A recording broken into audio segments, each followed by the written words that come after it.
Change your heart, change your life, change the planet. Hi everybody, it's Tim Van Orden, and today I want to talk about training in the extreme heat. We're in the middle of a heat wave right now. It's in the mid-90s and the humidity is through the roof. And it seems to be the only thing that anyone can talk about. The karate studio across the hall has canceled their classes due to the extreme heat wave. And it seems that this is the general thought, that when it's this hot, you shouldn't do anything. Don't even go outside. And if you do not attempt activity. It's not safe. And while that may be true for some individuals, if you're very young or if you are elderly, you definitely want to heed this caution and you want to try to get into a cool environment. But if you are somewhat active, if you're a runner, if you're a cyclist, your body learns how to process heat on a regular basis. That's part of the adaptation of being an athlete, learning how to reduce or get rid of heat. In fact, athletes sweat more than the average person, even when they're not engaged in activity. And this is something that I have to deal with, is that if I'm going to go out in the heat, I am going to sweat a lot more than the average person because my body has become a much more efficient sweater. My body has become a sweater. So if you are an athlete, you're not in the same danger in these hot environments as the average person is. But that doesn't mean that you don't need to heed this caution. You do want to make sure that you're well hydrated. You also want to make sure that you're not engaging in very, very intense or very long activities. If you had planned, say, a 20-mile run, maybe you want to knock it down to 15 or 14 because your body is dealing with more stress. So you're still going to have an adaptation. Even though you didn't run the full 20 miles, the fact that you ran 14 in heat caused your body to work a lot harder. Your heart rate is going to be higher, and there's going to be a lot more metabolic activity as your body deals with the excess heat. So you're still getting a fantastic workout, and you're adapting to another kind of stressor, heat. But as an athlete myself, I know that it can be really hard to get yourself out the door to train in this type of heat. It's really oppressive, especially when everyone around you is saying that you can't or shouldn't do it. And if you manage to overcome any negativity that might be coming in from the social world around you, you're still going to have your own personal obstacles to deal with. So I want to unpack that a little bit because I think that's where the strength in this conversation is. When it comes to being comfortable in a really challenging environment, like a really hot day or week, there are two factors that you're going to be dealing with. One is the sensory input that your body is picking up and then transmitting into your brain. And two is the narrative or the story that another part of your brain is going to start creating or spinning around that sensory input. So we have the actual sensations that our body is picking up. What does it feel like on my skin? What does it feel like when I inhale? What's it like in my eyes? What's it like internally when I'm out in the heat? Simple sensation. And then there's the story, okay? Your brain loves to make sense of things. Your brain loves to connect dots and be able to tell stories and then share them with other people. And I call this the narrative. We have a network in our brain that loves to tell stories about what we're feeling and experiencing. And then consciously, we listen to those stories, and if they make good sense, we believe them, and then we might consciously engage in the narrative or involve other people into the conversation so that we have validation. We're not even aware that we're doing this because it's unconscious. We don't control the narrative engine in our brain. If you've ever tried to meditate, you know this. You can sit and try to calm your mind and breathe and close your eyes, and there's still this thing going, and if it's not talking, it's showing you images. It's always flashing. It's always trying to get your attention. In meditation, they often call this monkey mind. Well, this is the narrative engine. A lot of the time it's words, sometimes it's images, but it's always creating. It's always trying to link things together and make sense of what we're experiencing so that we can move into a world that is understandable. If I feel this input, well, then that's data about the world. So if the sensations tell me that it's a really hot day, well, what does that mean to me?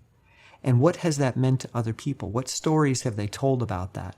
What was I told about myself and my own safety on hot days?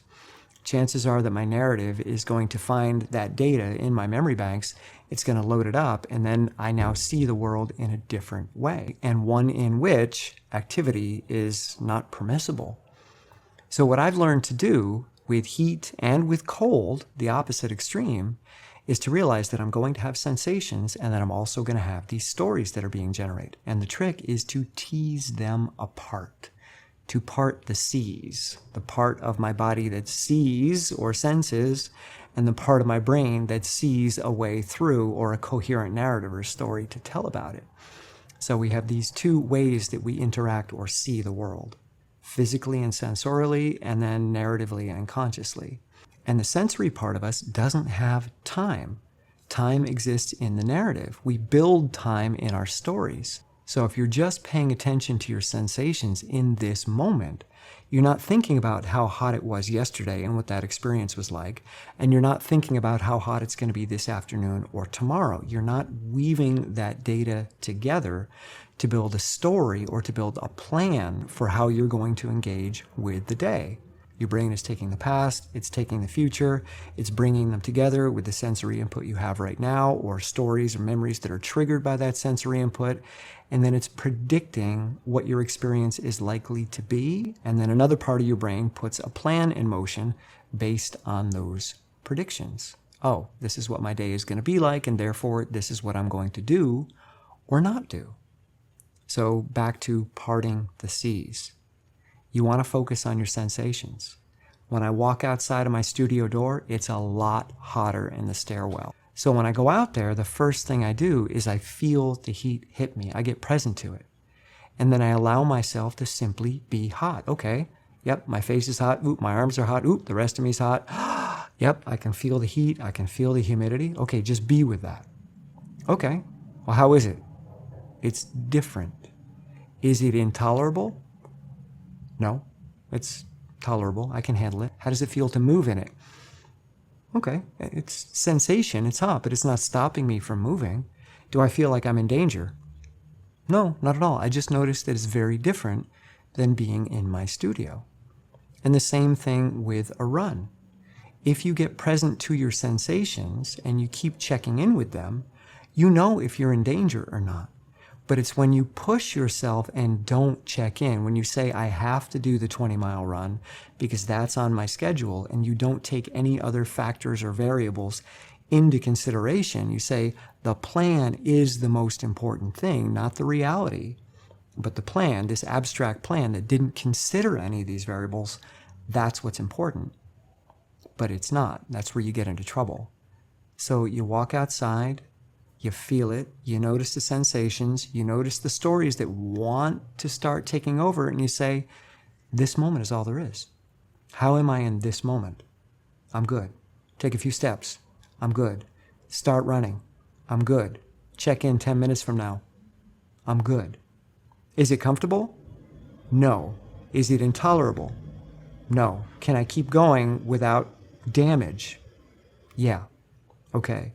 So you just do this, you engage, and what you realize is that most of the time, you're going to be fine. And if you are tuning in with yourself, you know when you've gone over a threshold. It's like something just doesn't feel right. Okay, then don't push, back off, acknowledge that. But you'll know if it's a story about something not being right, or if it's an actual physical sensation or experience of something not being right. There's a big difference. And if you learn to tease those two styles of being apart, the sensory style and the narrative style, you'll see that much of your discomfort is in the narrative. It's a linking of the past to the present and the future, all combined together in a giant knuckle sandwich. And then we get knocked out by it, like, oh my God, I can't take this. I can't go any further. Really? If you learn how to tune into your sensory experience in the moment, you're not going to push yourself too hard because you're not stuck inside of a narrative loop of, I must do this. You're simply testing it out. You're simply putting yourself out there, moving, checking in, moving, checking in. And then you'll probably realize that the movement isn't so bad. And then maybe you'll stop checking in for a while because you'll be enjoying the run, enjoying the experience. I've been out there on many days where it's in the 90s and I'm sweating bullets, but so? I'm fine. and I'm enjoying myself. And then I get done and I come home and people are like, oh my God, you're going to kill yourself. And it's like, actually, no, it was fine. If you're checking in, if you're doing a body inventory and being present to what your body wants to do in the moment and how your body feels in that moment, and you're not stuck in the plan that you must accomplish, you're most likely going to be fine. There are extreme situations that do arise, but it's quite rare. I'm not going to tell you that they don't arise. But if you are checking in with yourself, they're less likely to arise. Doesn't mean they won't, but they're much, much less likely. And the more that you're out there working in the heat, and the more that you learn that you can tolerate a lot of heat, the better adapted your body is to deal with the heat. But the people that never get themselves out there in the heat never learn how to adapt to it, and therefore they are more susceptible. So you don't want to go out on a super hot day and do a bigger run than you've done before. You want to go out there and try a smaller run and just negotiate, check in with yourself and see, how am I doing? And then when you get home, maybe jump in a cold shower or jump in some cold water somewhere. Cool off, relax, and realize that you're probably going to need a little bit more recovery than you would on a standard temperature day. So I hope there's something in there of value for you. Let me know in the comments below how you deal with heat.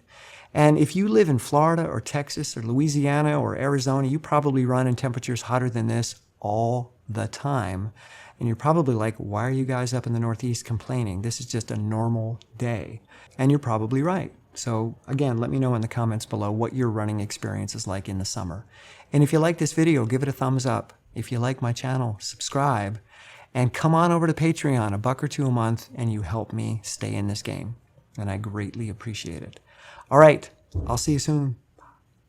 Hi, everybody. It's 2 fingers. Why am I only giving you 2 of my fingers? You deserve all 5 of my fingers, or 4 fingers and a thumb. You deserve all of them. So hi, this is Tim Van Orden. Hell hath boiled over.